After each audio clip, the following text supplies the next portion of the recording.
lebih dekat lagi Tuhan.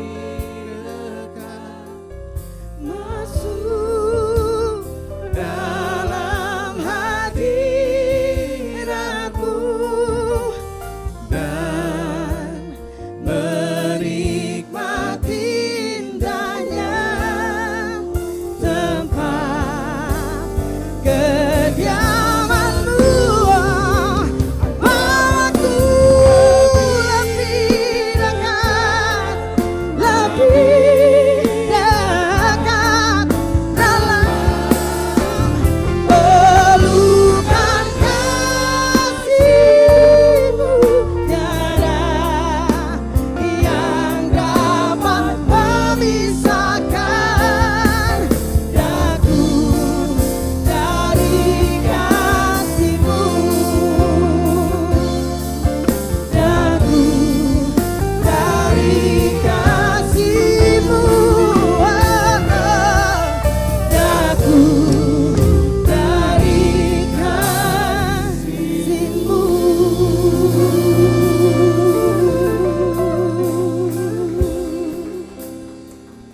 Mari kita berdoa. Benar sekali ya Tuhan, tidak ada yang dapat memisahkan kami dari kasih Tuhan. Apakah maut, apakah hidup, apakah malaikat-malaikat maupun pemerintah-pemerintah, baik yang ada sekarang maupun yang akan datang, atau kuasa pun yang ada di atas maupun yang ada di bawah bumi ini, tidak ada yang dapat memisahkan kami dari kasih Kristus.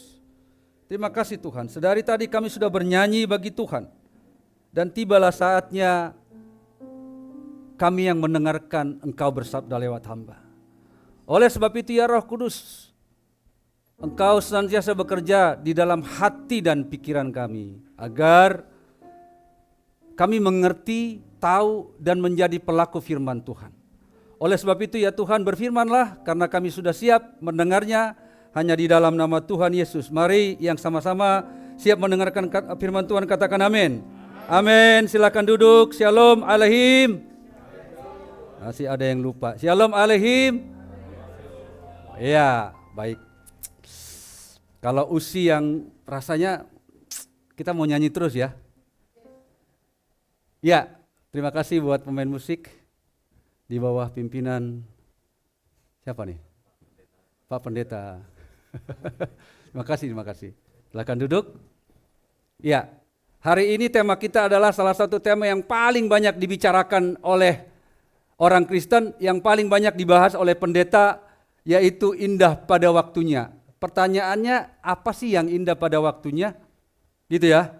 Sembari kita buka Alkitab kita dari Pengkhotbah pasal 3 ayat 1 sampai dengan ayat yang ke-15.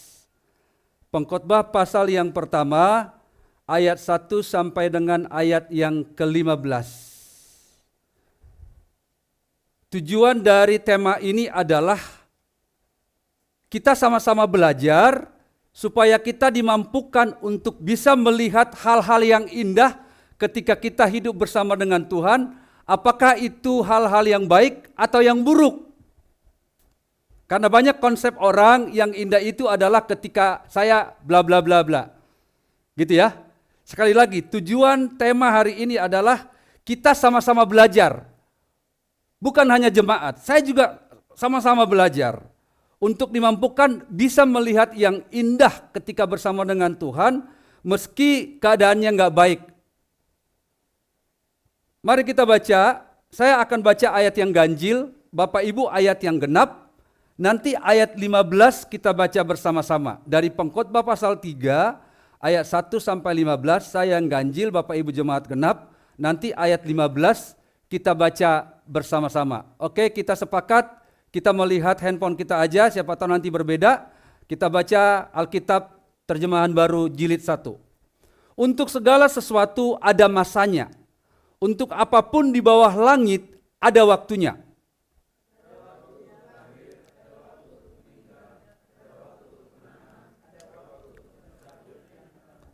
Ada waktu untuk membunuh, ada waktu untuk menyembuhkan, ada waktu untuk merombak, ada waktu untuk membangun.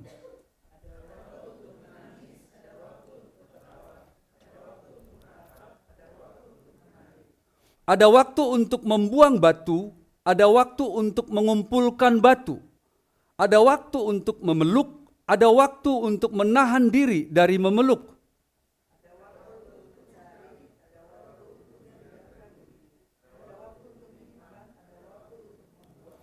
Ada waktu untuk merobek, ada waktu untuk menjahit, ada waktu untuk berdiam diri, ada waktu untuk berbicara.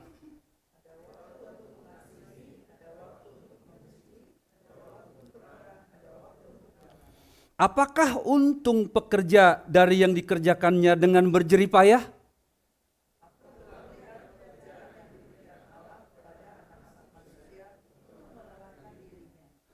Ia membuat segala sesuatu indah pada waktunya. Bahkan ia memberikan kekekalan dalam hati mereka, tetapi manusia tidak dapat menyelami pekerjaan yang dilakukan Allah dari awal sampai akhir.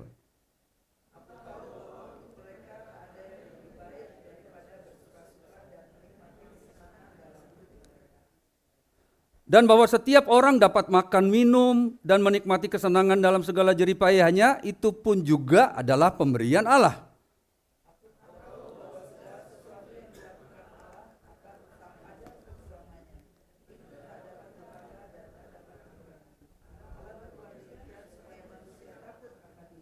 Sama-sama 1, 2, 3.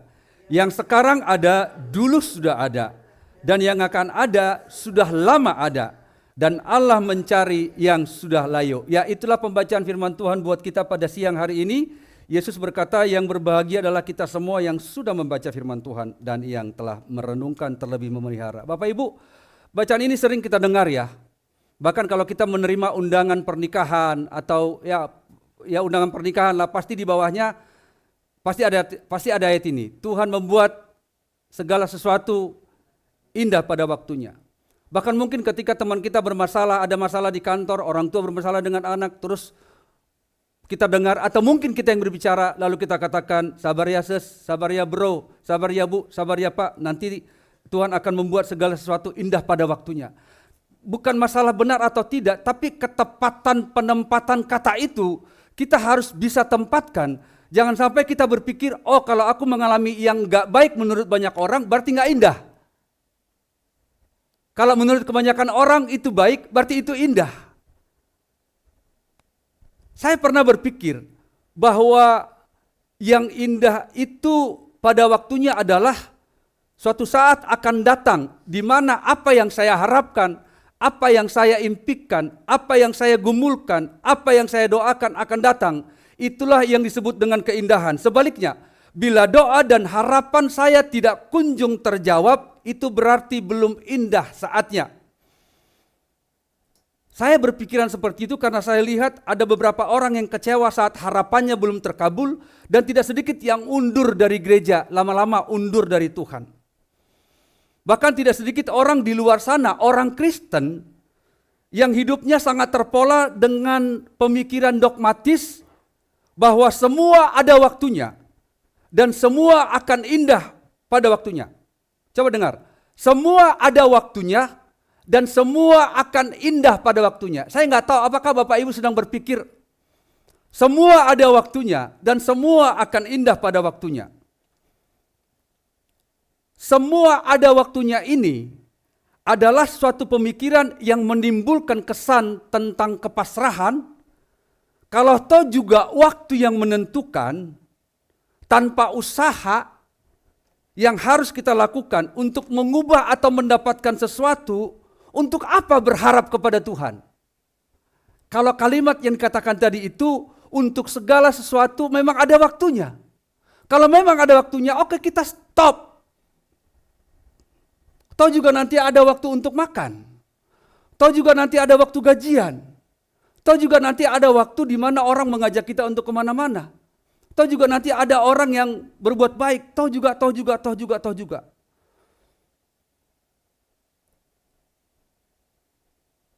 Atau jika kita berpikir bahwa yang indah itu adalah, oh akhirnya saya punya rumah.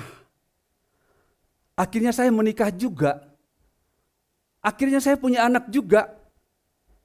Oh akhirnya saya naik jabatan juga. Otomatis, oh akhirnya saya naik juga. Itulah sesuatu yang indah. Dan akhirnya saya bisa jalan-jalan ke luar negeri. Oh, itu adalah sesuatu yang indah. Bahkan, oh akhirnya Grip punya lift. Itu adalah sesuatu yang indah.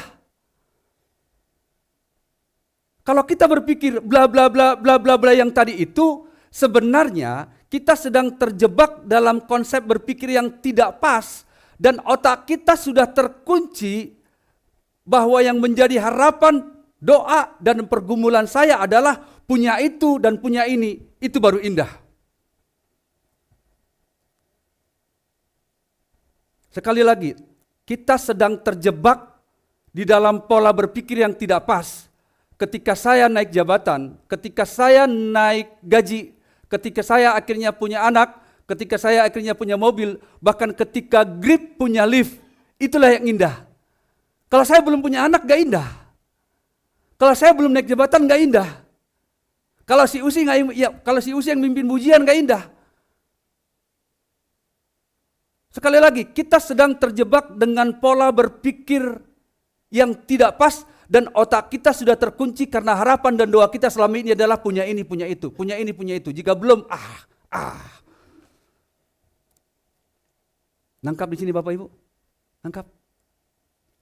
Karena kita tahu di dalam kronologisnya Tuhan, di dalam kronos, kita tidak berbicara tentang kairos.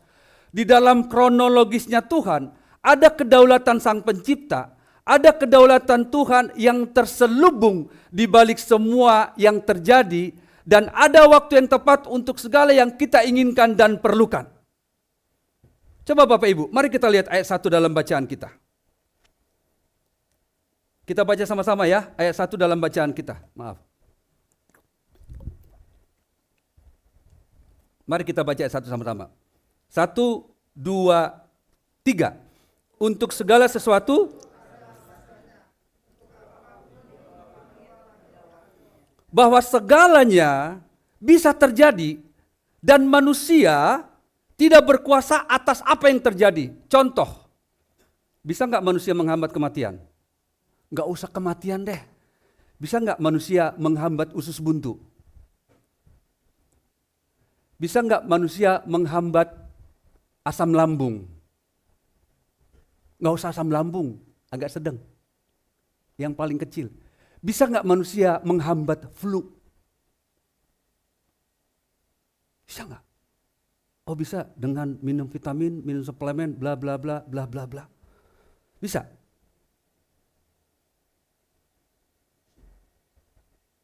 Tapi jika kita melihat apa yang kita lihat tadi itu, kita akan menemukan rangkaian yang indah dan terstruktur dan indah. Kenapa saya katakan bacaan kita tadi itu atas seluruh rangkaian Alkitab dari Kejadian 1 sampai dengan Wahyu pasal yang 21 itu, kenapa saya katakan akan terjadi rangkaian yang terstruktur dan indah? Yang pertama, karena segala sesuatu ada sebagaimana Allah menciptakan.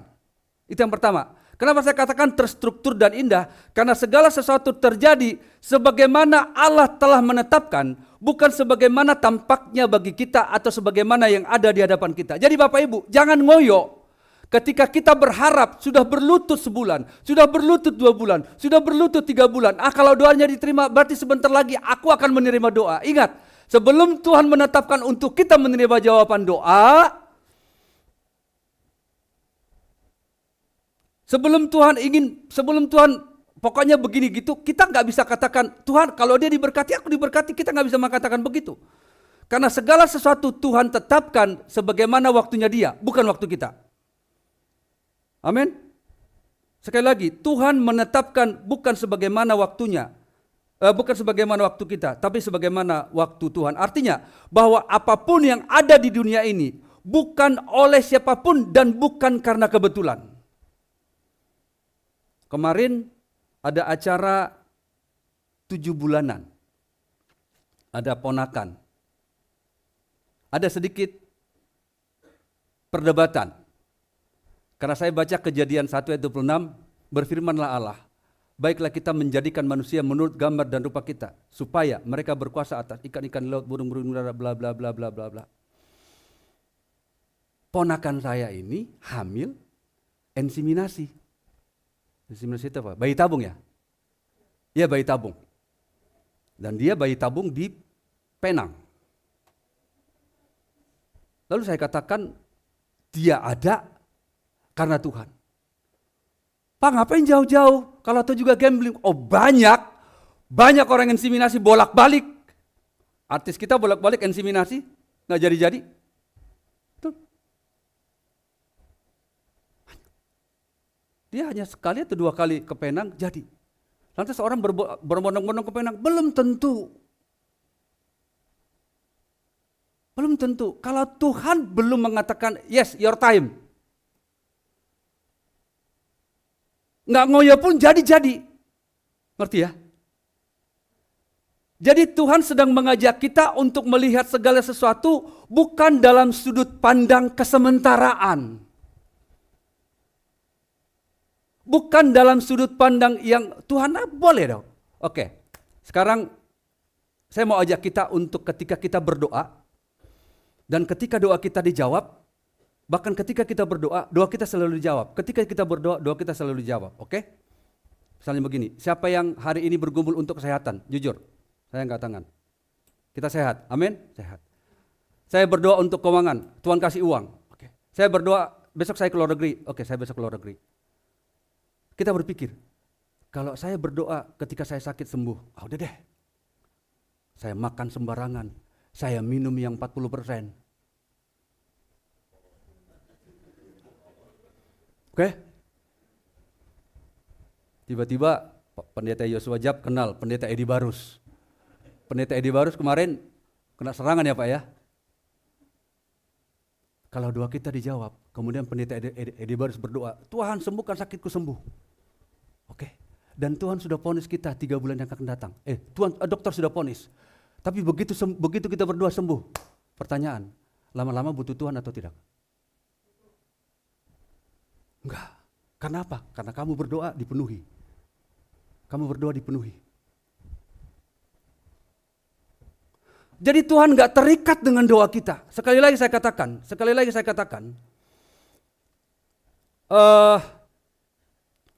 Tuhan mengajak kita untuk melihat segala sesuatu itu bukan dari sudut pandang kesementaraan. Bapak Ibu, kalau Israel melihat sudut pandang kesementaraan, berjalan dari Mesir ke Kanaan hanya 11 hari atau 2 minggu, mereka akan bersungut-sungut. Tapi Tuhan punya rencana yang indah. Saya sering katakan begini di tempat ini. Kalau Israel nggak digembleng 40 tahun dari Mesir ke Kanaan, yakinlah Israel tidak sekuat sekarang. Tapi Tuhan melihat kekekalan, nih lu, aku gembleng kalian. Karena tahun 2020 sampai tahun 2025, kalian akan diserang bangsa Arab. Ngerti Bapak Ibu? Satu contoh, kita tahu persis apa yang terjadi dengan Yusuf. Masih ingat Yusuf? Bukan Yusuf tetangga, tapi Yusuf yang ada di Alkitab. Alkitab berkata di dalam Kejadian 37 ayat 21, dikatakan begini, inilah riwayat keturunan Yakub. Yusuf tatkala berumur 17 tahun, jadi masih muda, biasa menggembalakan kambing domba bersama-sama dengan saudara-saudaranya. Berapa saudara Yusuf semuanya? Kecuali perempuan? Berapa saudara Yusuf kecuali perempuan? Berapa? Baca Alkitab dong, Ri. Anak Yakub berapa semuanya? Anak Yakub 13, cewek 1, Dina. Benjamin paling bontot. Oke? Ya, bersama-sama dengan saudara-saudaranya, anak-anak Bilha, Zilpa, kedua istri ayahnya. Jadi dari 4 anak, dari 2 istri, 2 gundik. Dan Yusuf menyampaikan kepada ayahnya kabar tentang kejahatan saudara-saudaranya. Ya, umur 17 tahun, oke? Kejadian 41, saya baca ayat 43 sampai dengan 46. Lalu Fir'aun menyuruh menaikkan Yusuf dalam keretanya yang kedua, dan berserulah orang di hadapan Yusuf, hormat. Demikianlah Yusuf dilantik oleh Fir'aun menjadi kuasa atas seluruh tanah Mesir. Ayat 44, berkatalah Fir'aun kepada Yusuf, akulah Fir'aun, tetapi dengan tidak setahumu, katanya kepada Yusuf, seorang pun tidak boleh bergerak di seluruh tanah Mesir. Lalu Fir'aun menamai Yusuf Jafnat Paaneah, serta memberikan Asnat, anak Potifera, imam di On, kepadanya menjadi istrinya. Demikianlah Yusuf muncul sebagai kuasa atas tanah Mesir. Yusuf berumur 30 tahun ketika ia menghadap Fir'aun. Raja Mesir itu. Maka pergilah Yusuf dari depan Fir'aun, lalu dikelilinginya lah seluruh tanah Fir'aun. Ia dibuli umur 17 tahun, dilantik menjadi 30 tahun. Berapa tahun Yusuf mengalami pelonco atau ospek? Ya, berapa tahun? Enggak usah kita berangkat dari umur kedua, ketiga, keempat. Bisa kita bayangkan ketika Yusuf ditangkap oleh ke-11 saudaranya. Tapi Ruben berkata, bro jangan, dia kan adik kita bro, jangan bro, kata Ruben. Enggak, masa dia katakan dia akan jadi pemimpin kita, akan tunduk 11 bintang kecil kepada 11 bintang besar. Enggak benar nih anak nih. Kita belum sampai kepada dia ditangkap, dipenjara, difitnah oleh istri Potifera. Belum dulu. Dibully oleh saudara kandung, tidak sekandung memang, tapi sebab apa? Apa perasaan kita? Kalian bully saya aja saya sedih, apalagi abang kakak saya yang bully saya. Loh bang, bukannya kita satu tempat tidur, bahkan kadang-kadang kita satu odol, bahkan kadang-kadang kita satu anduk bang. Tega banget abang bully saya, bayangkan ngeri kali, benar kan? Lalu apa yang terjadi? Yusuf dimasukkan ke sumur, lalu dipotong domba. Dibawalah baju itu, bekas darah domba itu dibawa. Pak, ini anakmu sudah mati. Jangan, kata Ruben, jangan. Terus gimana? Kita angkat deh. Waktu diangkat, lewatlah pasukan khalifah. Udah kita jual aja, kita jual. Bayangkan. Saudara kandung menjual adiknya, bagaimana perasaan kita? Apakah dalam hal ini Yusuf berkata begini, yang penting suatu saat saya tahu, ini kan diikat nih ceritanya. Saya tahu bahwa Tuhan akan indah, rencana Tuhan akan indah. Enggak. Yusuf belum tahu 10 tahun kemudian dia akan jadi raja. Dia nggak tahu. Lalu ia ada di rumah Potifar, lebih baik di sini daripada di dalam sumur. Lagi dia bekerja. Lalu nyonya Potifar, boleh juga nih. Betul? Lalu digoda. Dan akhirnya apa? Yang terjadi apa? Yusuf dipenjara karena difitnah oleh istri Potifar. Apa di penjara? Yusuf berkata begini, enggak apa-apa. Ntar 16 tahun kemudian aku akan jadi raja. Enggak. Belum tahu, tapi dia difitnah. Sampai di situ dia di penjara, ketemu dengan juru minum roti dan juru minum istana ketemu. Lalu mereka bermimpi. Apa kata Yusuf? Bro, nanti kalau kalian ketemu raja, bilang ya, ada aku. 2 tahun Yusuf dilupakan. Apa saat tahu Yusuf dilupakan, Yusuf berkata begini, enggak apa-apa, tahun kemudian nanti aku akan jadi raja. Enggak tahu. Nangkap sampai di sini? Yusuf enggak tahu bahwa dia 13 tahun dipelonco. Akan jadi raja orang kedua di Mesir. Dia enggak tahu. Sampai suatu saat, dan Yusuf berkata kepada saudara-saudaranya apa? Untuk memelihara kehidupan satu bangsa lah Tuhan mengutus aku kemudian. Itu kata Alkitab kan? Bayangkan loh, bahwa apa yang dialami oleh Yusuf itu nggak ringan. Tapi ternyata di dalam rangkaian-rangkaian tahun pertama, kedua, ketiga, keempat, kelima, keenam sampai tahun ke-13 disitulah Tuhan merangkai Yusuf. Bukan saat Kejadian 41 ayat 46. Oh, indah pada waktunya. No. Bukan. Tapi di dalam rangkaian demi rangkaian, Tuhanlah kelihatan Yusuf menjadi indah.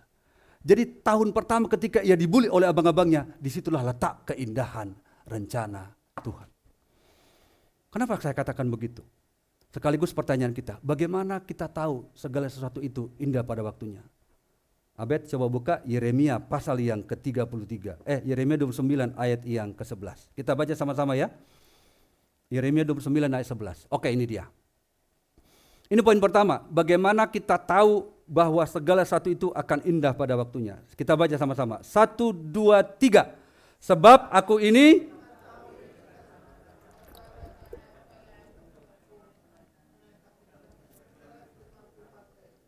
rancangan damai sejahtera.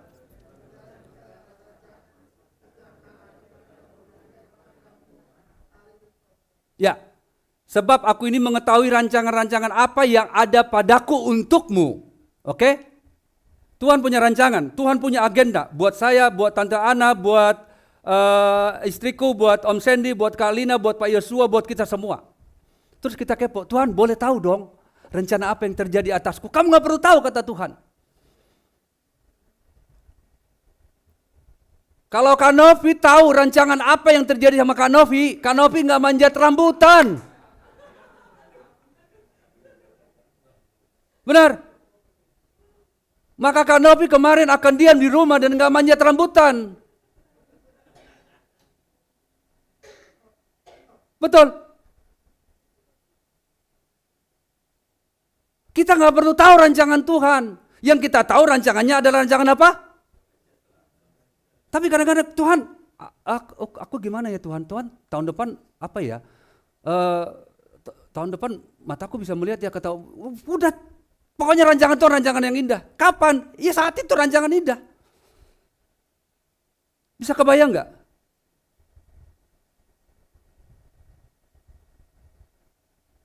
Kalau saya tahu saya ketemu istri tahun 95, ngapain saya merantau tahun 94? Begitu tamat SMA saya langsung ketemu dia aja.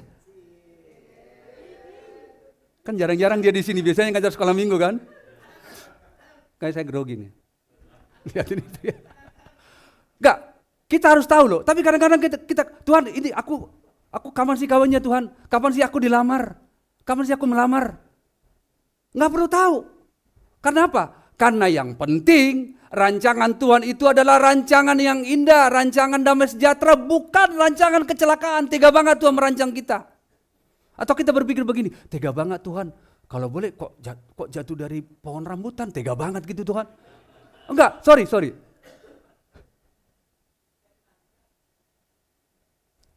Kalian tahu kenapa Kak Novi jatuh dari rambutan? Karena kita. Betul.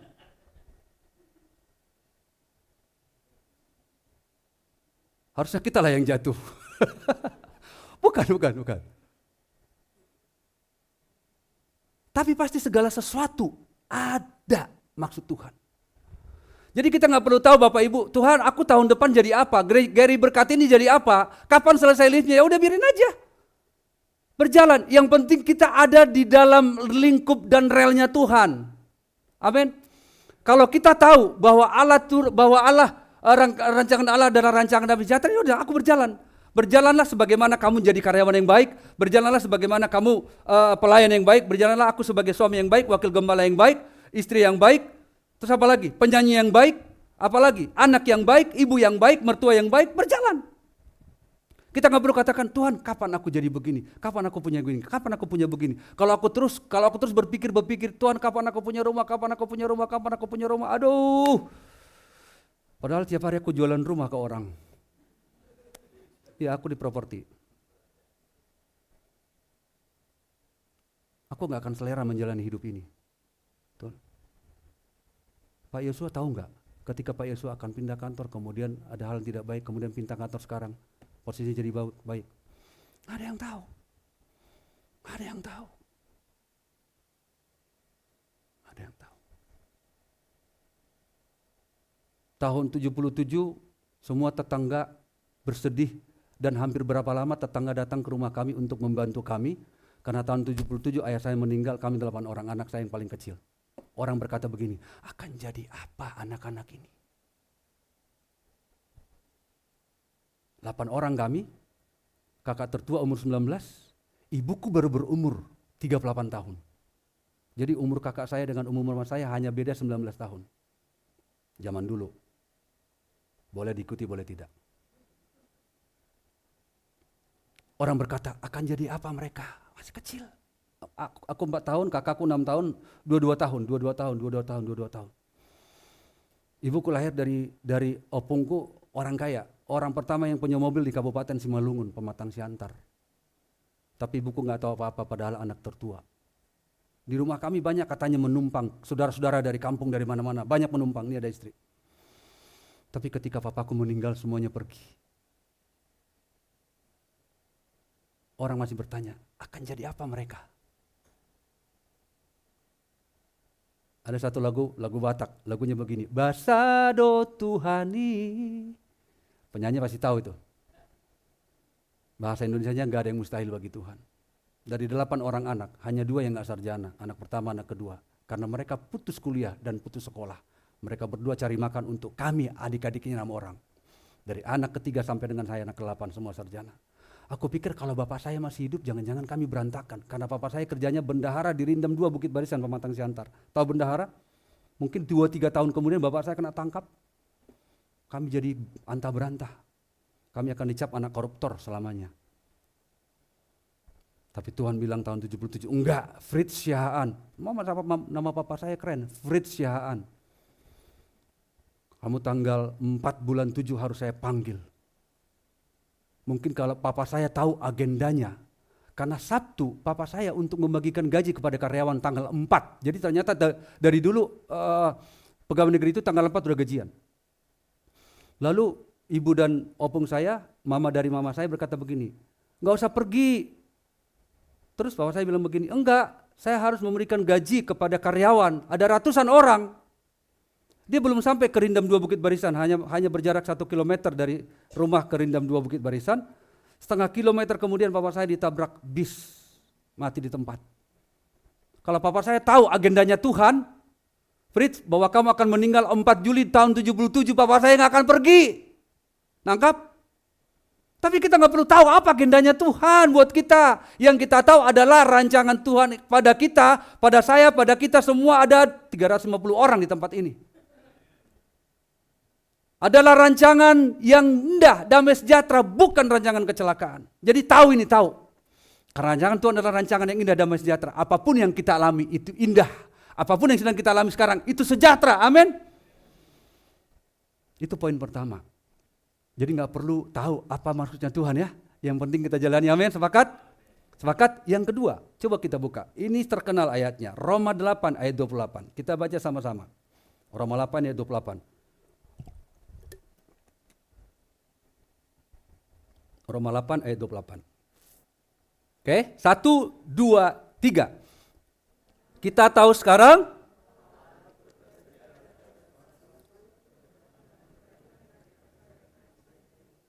baik itu bagi mereka. Jadi yang saya katakan di awal tadi itu, akhirnya saya naik jabatan, akhirnya gaji saya naik, akhirnya saya menikah dan akhirnya punya anak, akhirnya Grip punya lift. Kalau kita membuat list itu jadi sesuatu yang indah, ayat ini nggak cocok. Ayat ini nggak cocok. Karena apa? Karena ternyata kita tahu sekarang, jadi Bapak Ibu kita harus tahu bahwa Allah turut bekerja dalam segala hal, titik 2, baik atau tidak baik, punya uang atau tidak punya uang, sakit atau sehat, untung atau rugi, tua maupun muda. Untuk apa? Semuanya itu mendatangkan kebaikan. Saya buat analoginya seperti ini. Allah turut bekerja, yang di sebelah kanan saya yang baik-baik, yang di sebelah kiri tidak baik. Oke? Allah turut bekerja dalam segala hal, punya rumah, punya mobil, punya anak baik-baik, apalagi? Punya deposito baik-baik, apalagi? Punya jabatan baik-baik. Di sini ngontrak, naik motor berempat, apalagi? Nyicil, apalagi?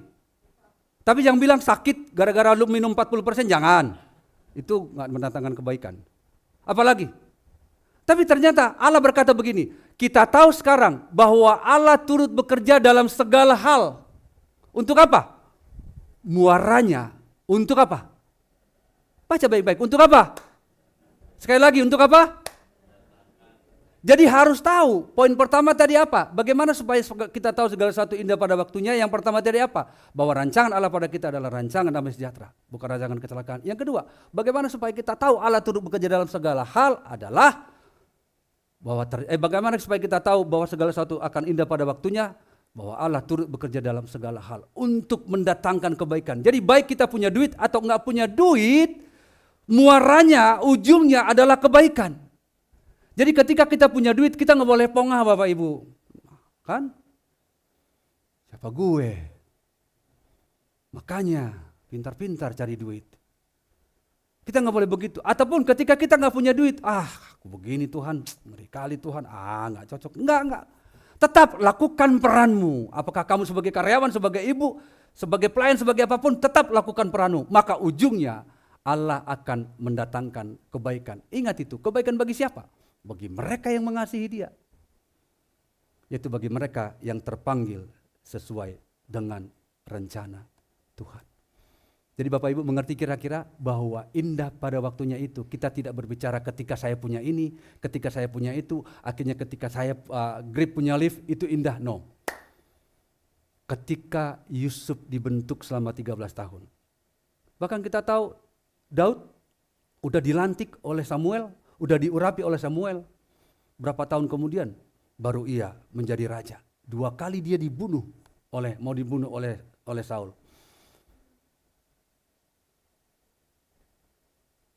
Ayat terakhir, kita buka Efesus 3 ayat 20.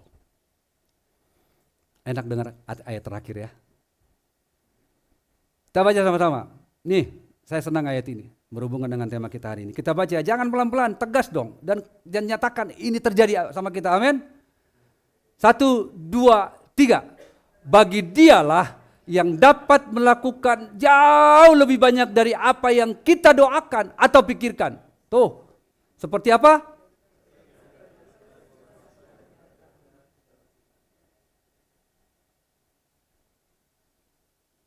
Mungkin kalau kita ditanya, Pak Niko apa harapanmu? Mungkin Pak Niko akan berharap bla bla bla bla bla. Tante Ana apa harapanmu? Bla bla bla bla bla bla. Sekarang saya mau tanya.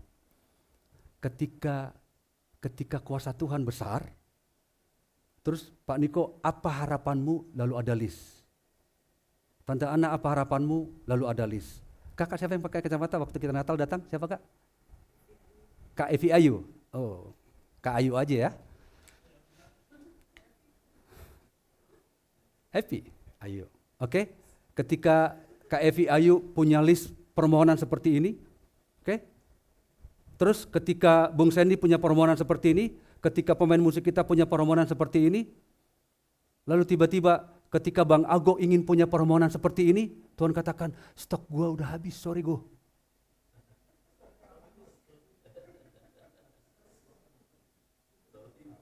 Sorry. Hah? Seperti itu enggak? Seperti itu enggak? Ketika semua umat yang ada di dunia ini punya permohonan, segudang permohonannya. Tuhan katakan, boro-boro aku nolong kalian. Di Fatmawati, G15-16, segudang permintaan mereka cukup buat mereka saja, buat kalian enggak. Sebanyak apapun permohonan kita, sebanyak apapun keinginan kita, Tuhan enggak pernah kehabisan stok. Amin.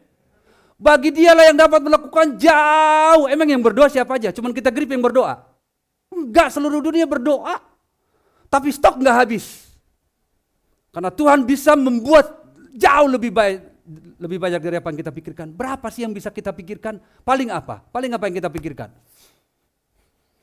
Siapa? Yang memain trompet? Hesky ya? Siapa? Harley. Apa yang kamu inginkan Harley? Udah punya motor Harley? Belum? Istri, kamu pasti punya list tentang istri, ya kan? Betul kan? Enggak, list kita standarnya apa? Cantik, baik, apalagi anak Tuhan, iya kan? Enggak model, gitulah. Terus Tuhan katakan, cuman 4 syarat lo. 4, buat 100, saya punya 1 triliun. Tapi ketika kita berkata, Tuhan, aku sekarang begini, gimana aku Tuhan? Baca ini, Tuhan bisa melakukan jauh lebih banyak dari apa yang bisa pernah kita pikirkan. Amin Bapak Ibu. Oleh sebab itu, apapun yang kita sedang alami hal-hal yang tidak baik, janganlah katakan itu belum indah pada waktunya. Justru Tuhan sedang merendah kita. Tangan Tuhan sedang merendah. Terus, suatu karya yang agung mulia, saatnya kan tiba nanti, kau lihat pelangi kasihnya. Jadi Tuhan sedang merendah kita sekarang. Grip sedang direndah Tuhan. Pasca Bang Andi pergi, Grip sedang direndah Tuhan dengan masalah keuangan. Grip sedang direndah Tuhan dengan masalah-masalah yang lain. Kalau buat saya jemaat banyak sedikit enggak masalah. Grip hanya punya belasan dulu, oke. anak sekolah minggu cuma 3, anaknya Pangan di Panggabean, Abi, Andrew, dan Menego, triple A. Hanya 3. Terus ponakannya Pak Biara datang hanya 5, guru kami berapa? Saya, istri, Kak Emi, sama Bu Nini, guru 4, murid 5. Kayaknya les privat deh. Jadi tuh, bisa puluhan anak, hampir 100 kita di Bucks Cafe, yang sekarang jadi apa tuh? Ya Golf Pondok Indah itu, dari Street Gallery itu. Jadi buat saya bukan pergumulan jemaah sedikit banyak. Saya semangatnya pun gak jadi begitu ini penuh sampai duduk di sini saya semangat, oh saya putar-putar, enggak. Nah saya tahu grip sedang direndah Tuhan. Dan saya melihat grip ini jadi sesuatu yang indah. Kapan hari ini, kapan kemarin, kapan besok. Karena apa? Karena Tuhan turut bekerja dalam segala hal untuk mendatangkan kebaikan. Amin. Siap menerima yang indah dari Tuhan? Amin. Kalau begitu, mari jangan pernah mengeluh. Karena ketika kita mengeluh sebenarnya kita sedang meniadakan rancangan damai sejahtera itu. Jangan mengeluh lah. Saya kadang-kadang mengeluh, saya kadang-kadang mengeluh. Saya kadang-kadang mengeluh. Tuhan, gimana ini gitu. Ya udahlah, berdoa. Tapi kalau sampai kita seperti orang yang berputus asa, please, ternyata keindahan Allah itu bukan saat kita punya ini itu, tapi ketika kita sedang diproses, ketika kita sedang direndah Tuhan. Amin. Baik, saya panggil pemusik ke depan, kita nyanyi satu lagu, agak dadakan. Mari kita nyanyi Indah Rencanamu Tuhan. Sisi, bantu saya sih. Indah rencanamu. Ketinggian ya. Di dalam. Turun 1. Indah rencanamu. Dari mana? Tidak. G. C. Rencanamu ya di dalam. Ya. Oke. Kita nyanyi ya.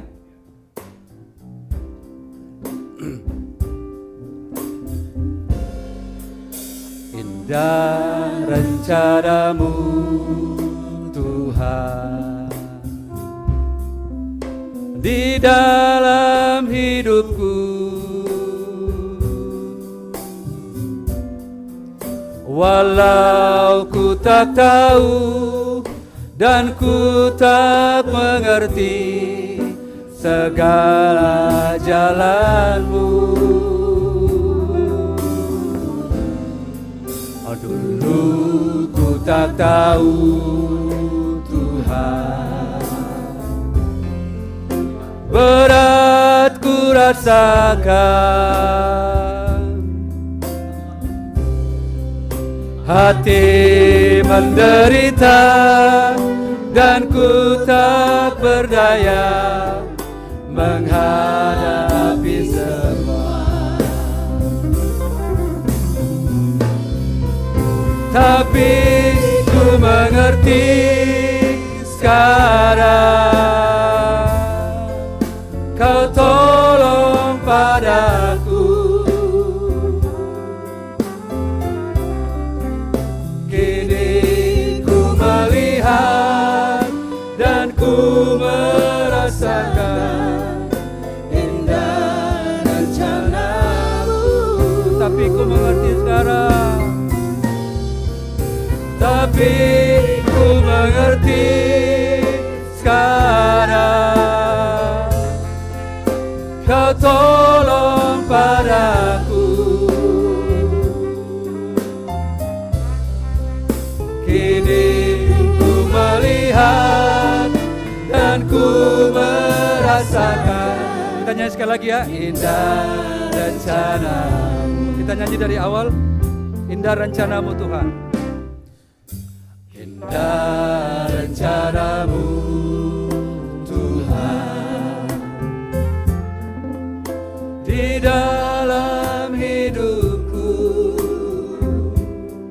walau ku tak melihat, walau kau tak tahu dan ku tak mengerti semua jalanmu.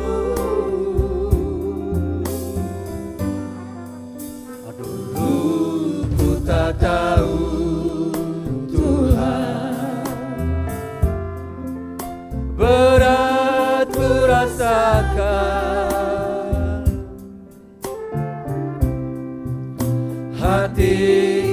menderita dan ku tak berdaya menghadapi semua. Tapi ku mengerti sekarang. Tapi ku mengerti sekarang. Kau tolong padaku. Kini ku melihat dan ku merasakan indah rencanamu. Tapi ku mengerti sekarang. Kau tolong padaku. Kini ku melihat dan ku merasakan indah rencanamu. Kini ku melihat dan ku merasakan. Kini ku melihat dan ku merasakan indah rencanamu. Amin. Berikan kemuliaan sama Tuhan. Amin. Yesus, terima kasih Tuhan. Mari kita tundukkan kepala kita berdoa. Tuhan Yesus, hari ini kami bersyukur kepadamu ya Tuhan.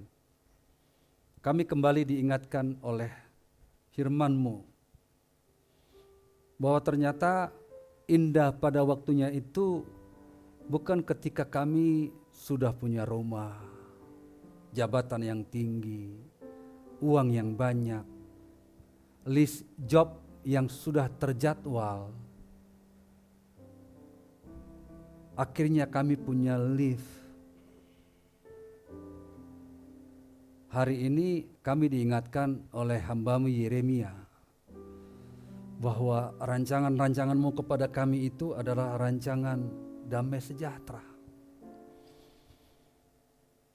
bukan rancangan kecelakaan.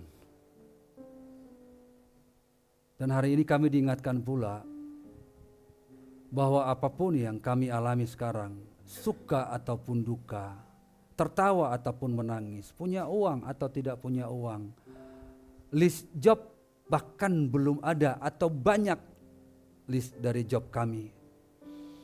Tapi ternyata ujung-ujungnya adalah kebaikan. Kalau ujung-ujungnya adalah kebaikan, harusnya gak ada tempat buat kami untuk bersungut-sungut.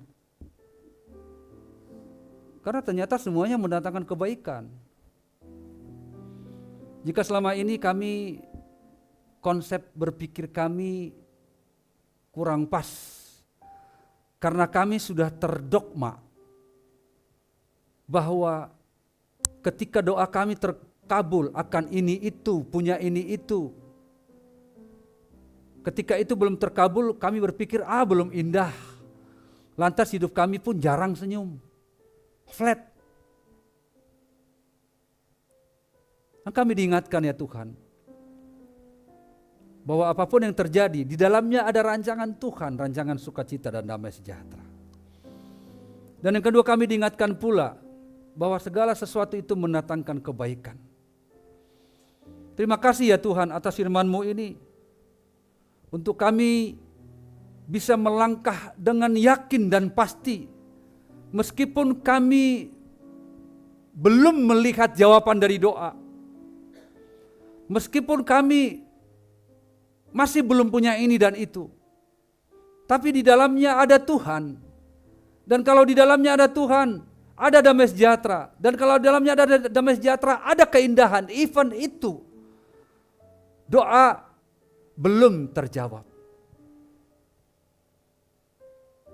Terpuji-pujilah nama-Mu Tuhan yang sudah memberkati kami atas firman Tuhan. Sekali lagi kami akan lebih yakin melangkah bahwa segala sesuatu Tuhan ada di dalamnya. Ini doa kami atas firman Tuhan yang kami naikkan demi nama Yesus Kristus. Sama-sama katakan amin. Amin. Terima kasih, Tuhan berkati kita.